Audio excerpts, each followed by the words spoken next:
இன்றைய வசனம். அவரது கருணையை வேண்டுதல். ஆண்டவரே, என் மீது இரக்கமாயிரும், என்னை பகைப்போரால் எனக்கு வரும் துன்பத்தை பாரும், சாவின் வாயினின்று என்னை விடுவியும். திருப்பாடல்கள் அதிகாரம் 9, வசனம் 13. Be gracious to me, O Lord. Behold, what I suffer from those who hate me. O you who lift me up from the gates of death. Psalms chapter 9, verse 13. ஜெபம். பரலோக தகப்பனே, நாங்கள் இருக்கும் இடத்தில் எங்களை சந்திக்கும் உமது முடிவற்ற கிருபைக்கு நன்றி. தாவீதைப் போலவே உமது இரக்கம் மற்றும் கருணைக்கான எங்கள் ஆழமான தேவையை உணர்ந்து நாங்கள் உமக்கு முன்பாக வருகிறோம். எங்கள் போராட்டங்கள், தவறுகள், கவலைகள் மற்றும் தேவைகளில் கர்த்தாவே எங்களுக்கு கிருபையாயிருங்கள்.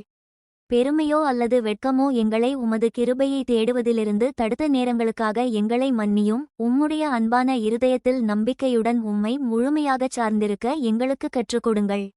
எங்கள் வாழ்க்கையை உமது மிகுதியான கிருபையால் நிரப்புங்கள். அதே இரக்கத்தை மற்றவர்களுக்கு தாராளமாக வழங்குவோமாக.